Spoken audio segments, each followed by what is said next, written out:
જો તમે નવી કાર લઈ રહ્યા છો કે લેવાનું વિચારી રહ્યા છો તો સાવધાન થઈ જજો, કેમ કે તમે ડીલર સ્કેમનો શિકાર થઈ શકો છો.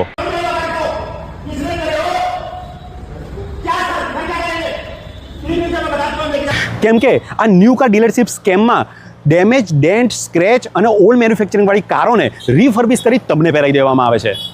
અને જ્યારે તમારા સાથે સ્કેમ થયાની તમને ખબર પડે છે ત્યારે ઘણું લેટ થઈ ગયું હોય છે અને ડીલરશીપ તમારી કોઈ વાત સાંભળવા તૈયાર થતું નથી. તો આ સ્કેમથી બચવા કારની ડિલિવરી લેતા પહેલાં પીડીઆઈ અચૂક કરાવી લેવું જોઈએ. પીડીઆઈ એટલે પ્રી ડિલિવરી ઇન્સ્પેક્શન, જે તમારી જાતે કેવી રીતે કરવું એ પણ તમને જણાવી દઉં, તો વિડીયો સેવ કરી લેજો. પહેલાં તમારી કારનું મીટર ચેક કરો. જો 100 કિલોમીટર કરતાં વધારે ફરી હોય તો ડીલર પાસે તેનું વેલિડ કારણ હોવું જોઈએ. અને જો એનો જવાબ તમને સંતોષકારક ના લાગે તો તમે કાર રિપ્લેસ કરાવી શકો છો, કેમ કે તે કાર ડેમો કાં પછી ટેસ્ટ ડ્રાઈવ વ્હીકલ હોઈ શકે છે.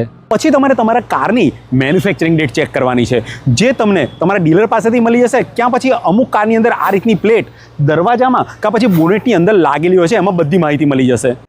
આ મેન્યુફેક્ચરિંગ ડેટ ચાલુ વર્ષની હોવી જોઈએ. જો ગયા વર્ષની હોય તો તમે ડીલર પાસેથી મોટો ડિસ્કાઉન્ટ માંગી શકો છો, કાં પછી કાર રિપ્લેસ કરી કરંટ યરની માંગી શકો છો. પછી તમારે તમારી કારના 4 ટાયર ચેક કરવાના છે. એમાં તમને આ રીતના 4 ડિજિટ દેખાશે.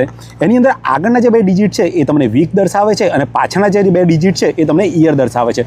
જો તમારી કારમાં 12 મહિના કરતાં જૂના ટાયર હોય તો તમે ડીલરને એને રિપ્લેસ કરવાનું કહી શકો છો. પછી તમારે તમારી કારના બધા ઇલેક્ટ્રોનિક કોમ્પોનન્ટ ચેક કરવાના છે, જેવા કે tape, AC, meter, power window, central locking system, sunroof વગેરે વગેરે. અને કોઈ બી વસ્તુમાં તમને કંઈ પ્રોબ્લેમ લાગે તો તમે તમારા ડીલરશીપ પાસે ફ્રીમાં તેને તાત્કાલિક રિપેર કે રિપ્લેસ કરાવી શકો છો.